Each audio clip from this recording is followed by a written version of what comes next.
O Espiritismo e as Forças Radiantes. Revista Espírita, junho de 1923. Em conexão com esta poderosa corrente de forças da qual falamos anteriormente, ver a Revista Espírita de fevereiro, março e abril passados.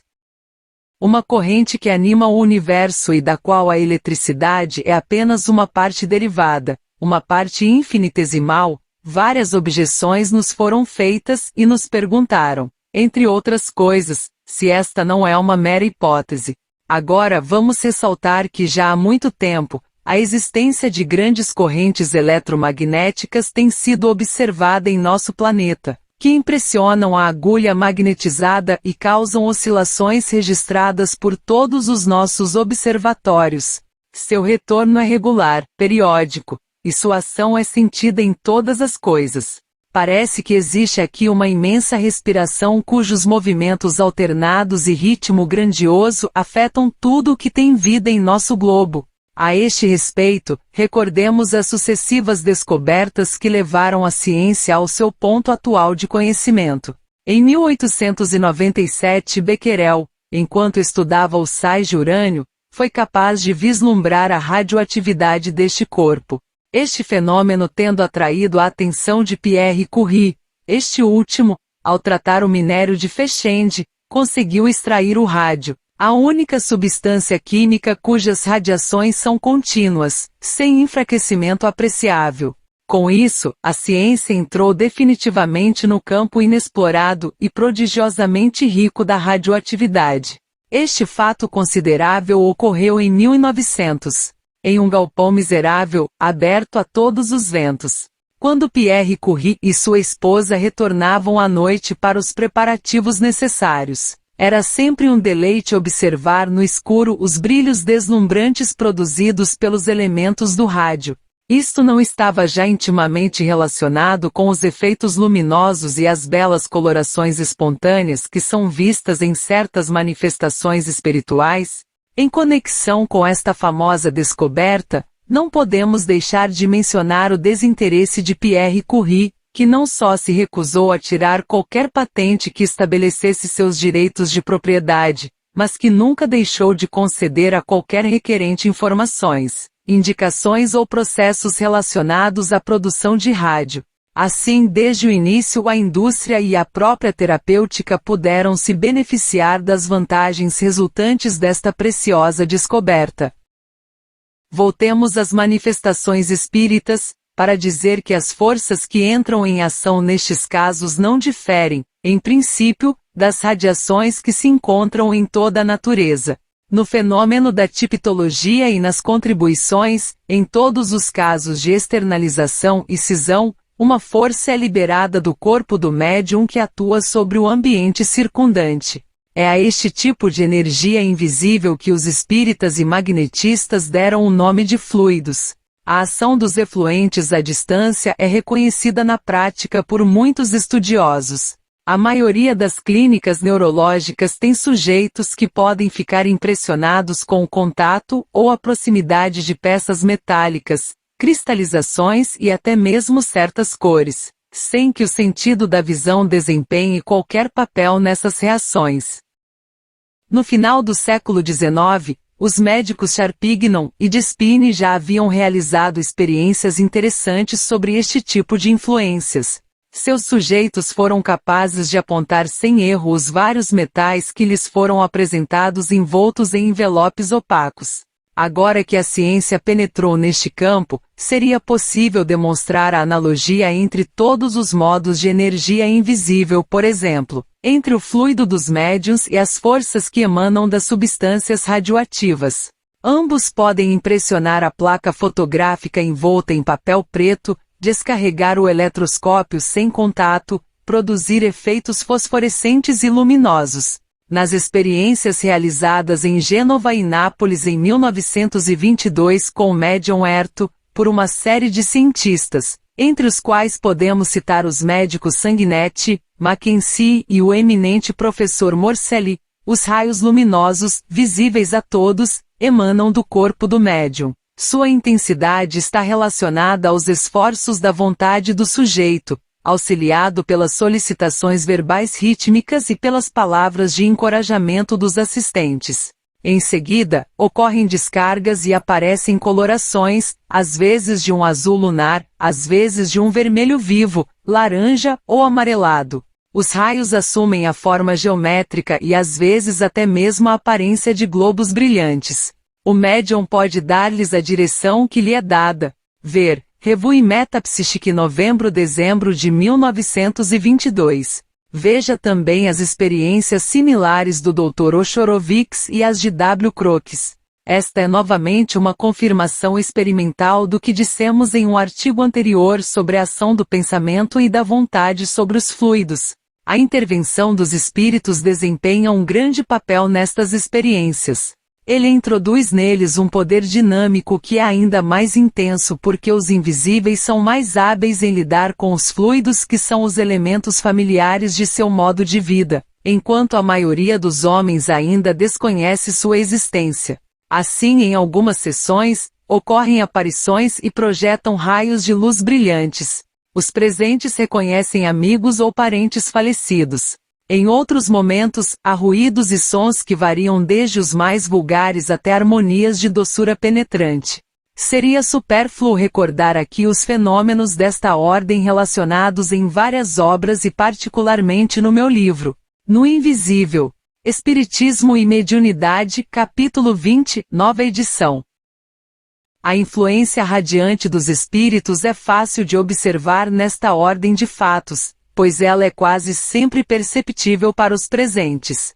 A situação é bem diferente no caso de fenômenos de natureza intelectual, tais como incorporações, psicografia etc., onde a ação do invisível é mais difícil de analisar, pois escapa às nossas medidas.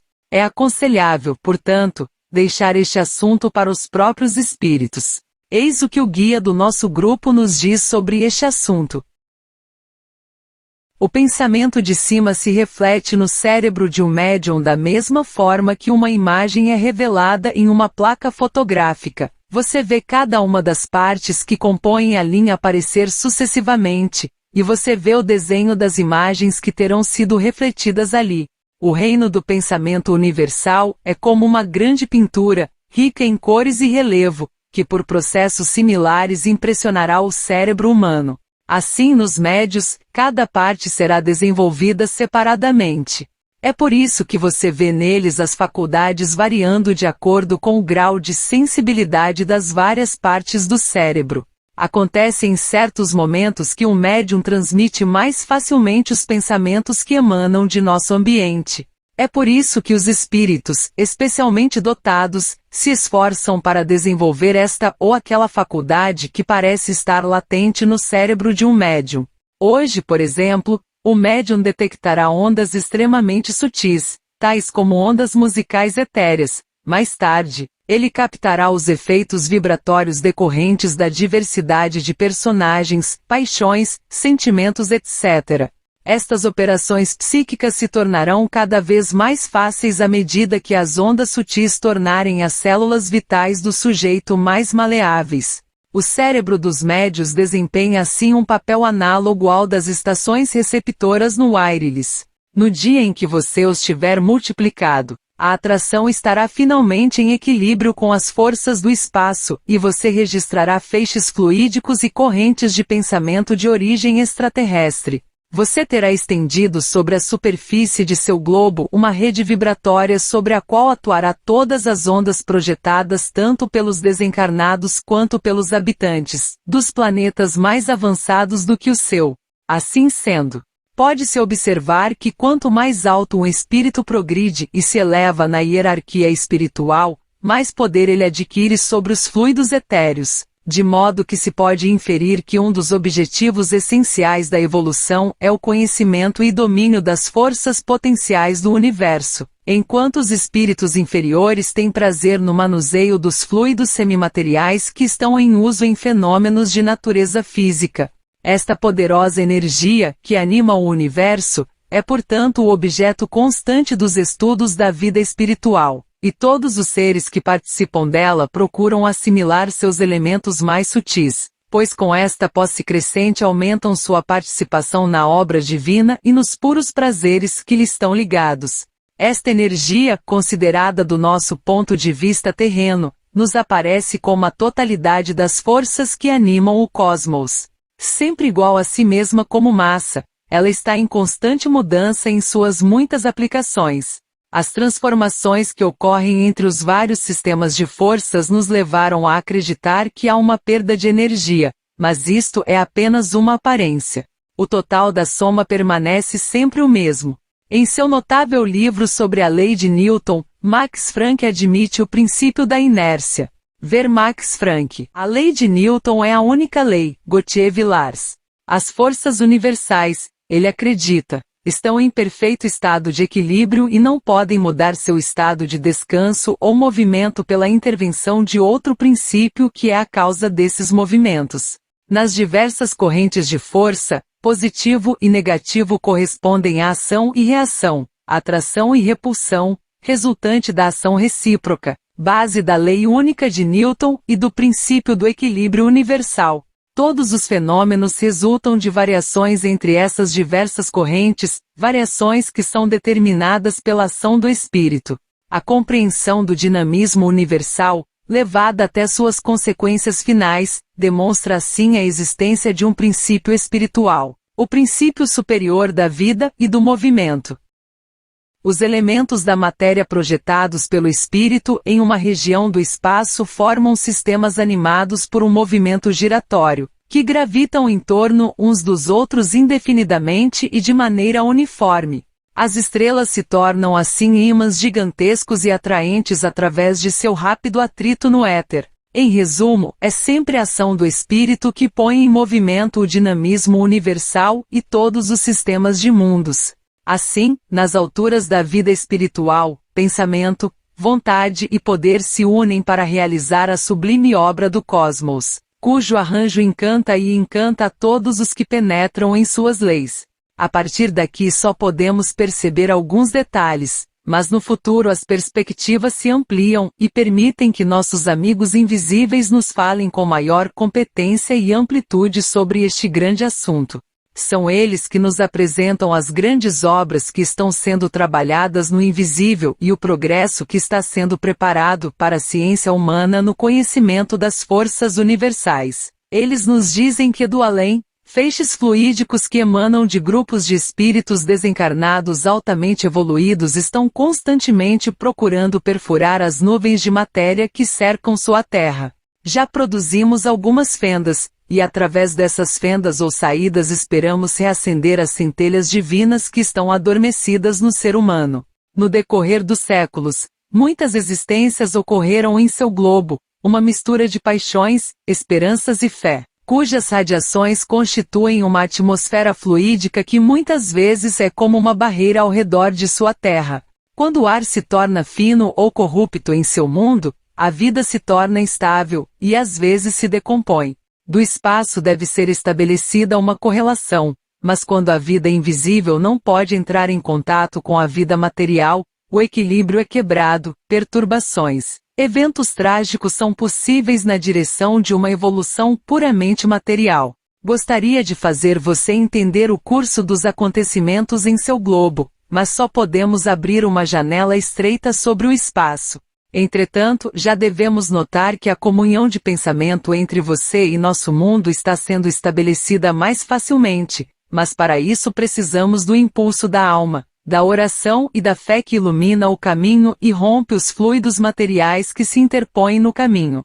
Por sua ação mental, as moléculas materiais podem ser removidas de nosso círculo, mas persistem nas camadas atmosféricas. Contudo, os sacrifícios da Grande Guerra, agrupados ao redor de seu globo, fazem com que ela seja como uma coroa radiante que ajudará a dissipar as partículas muito grosseiras.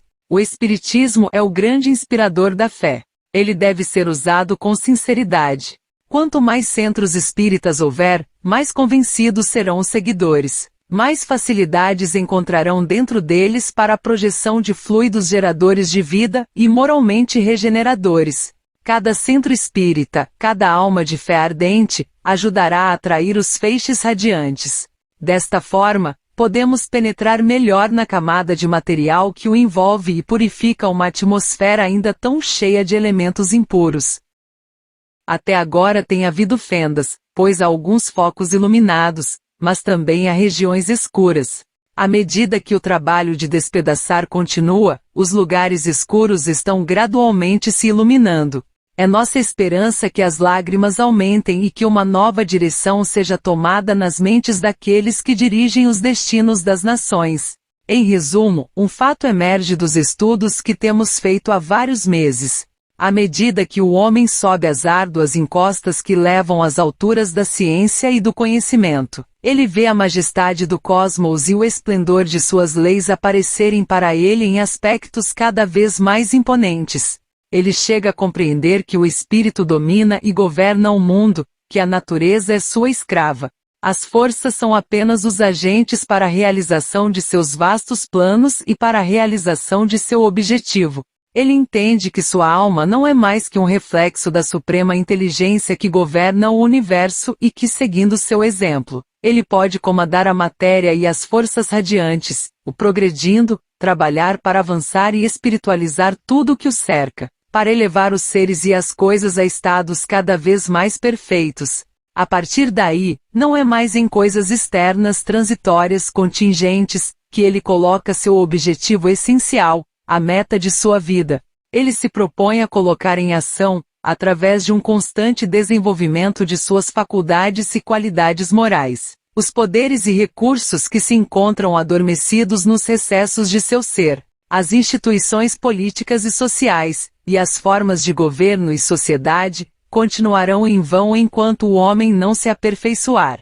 O segredo da felicidade não está fora de nós, mas dentro de nós.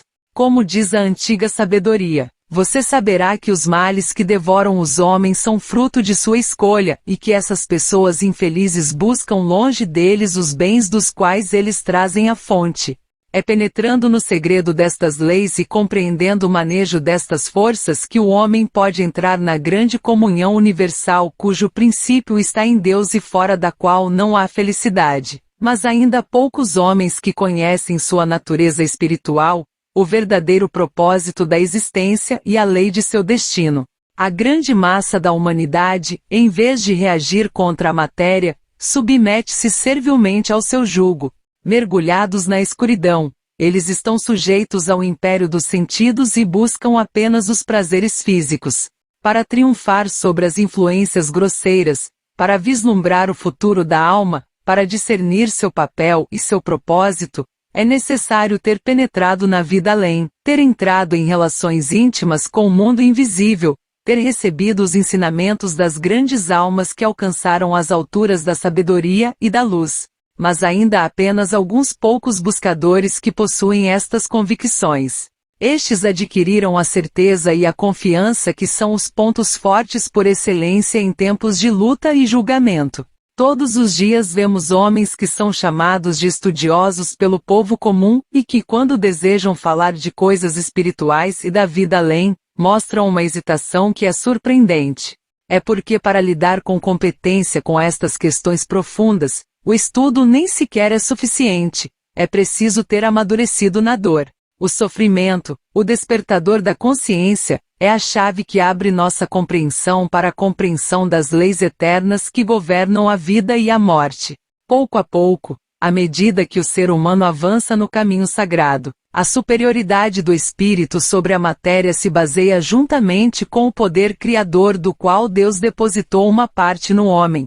Na grandiosa evolução de suas faculdades e qualidades morais, ele chegará a perceber em si mesmo e ao seu redor o reino de justiça, sabedoria e amor, que é o objetivo final para o qual todas as coisas foram formadas. Leon Denis